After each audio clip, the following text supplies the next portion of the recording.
Right, here's another little short video for you boys and girls. We're really coming to the end of our installation of the input shaft and the gear cluster and everything now. So get your main bearing in, however whatever means you've got to hand. If you've got a press, do it with a press. You need quite a long drift. If you're doing it with a press, you need quite a long drift to get down there. Or you can use tap it in with, like I showed you. You can, whatever means you've got available to get your bearing in. Make sure you've got your circlip on. That will restrict how far the bearing will go in. It won't go any further than the circlip. So put that on before you start putting your bearing in. Same with the input shaft. Make sure you put your bearing on, because that'll stop you pushing it in too far. So I've lubricated that with a bit of engine oil. You can put assembly lube in, but engine oil works just as good. So yeah, and you can see that's our new bearing. The circlip's on there. Our thrust oil thrower inside is throwing the oil from the teeth. We've examined our input shaft and we know that that's good. These kits, as I said before, they come with a new. They come with the new needle rollers. So if we take our needle roller out, we can put some assembly lube on this. Get a good coat of assembly lube, or engine oil if you haven't got assembly lube. Engine oil's just as good. I wouldn't bother using gear oil because it's too thick and claggy and it stinks awful.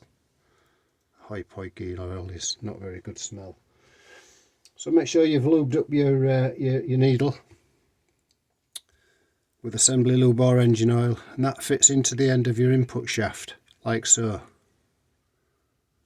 Behind that we've got our spacer. Now you may find it's easier to put the spacer in the input shaft, or you may find it's easier to put it onto your main shaft, but make sure you put your spacer on there. And if necessary, if you want to give everything a little drop of oil, just put a little drop of oil on there, and that'll just keep everything nicely lubed for you.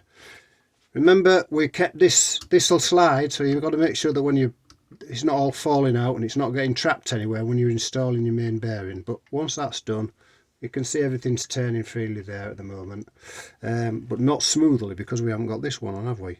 And then remember, you're going to end up with one new synchro ring left. So you can either put it through there, or you can either put it through and into the. You can either do it this way, whichever you're comfortable with. You can put it on here, rotate it until it goes in.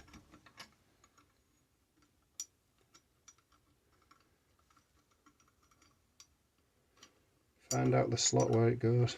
Trust me to make it difficult for us. There, it's in there now. You can see the synchro rings in there now. So that's lined up. Or you can put it on the end of your input shaft, but you'll probably find it'll slip off anyway. But you can either do it that way, or you can do it this way. And slot it in like so. And then get your input shaft lined up.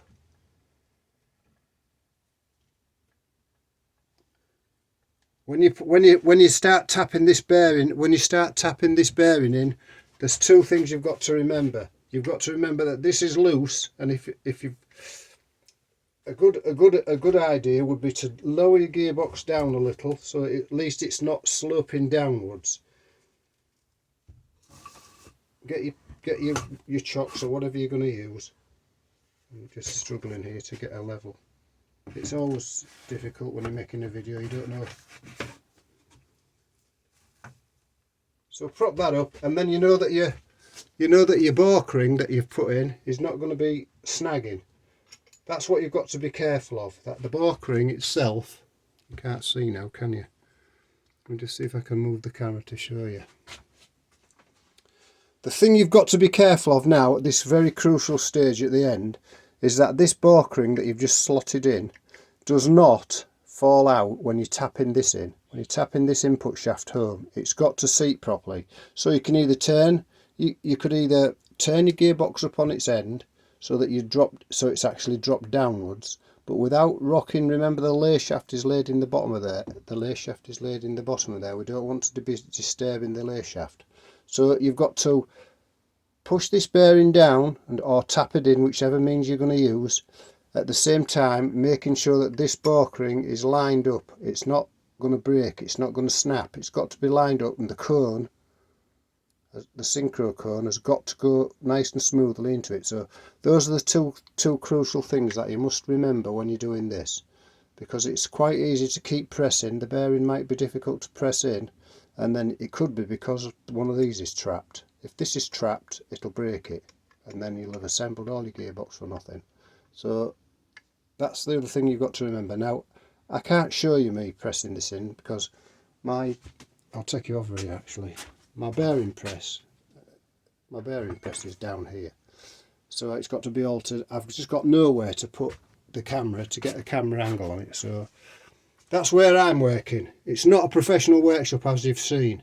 That's what I work with, and as I said, I'm old school, so I just try and do a good job with the tools that I've got. So I'm going to press this bearing in, bearing in mind what I've told you about the synchro ring. Keep an eye on it, and we'll catch up with you in the next video. Thanks for watching.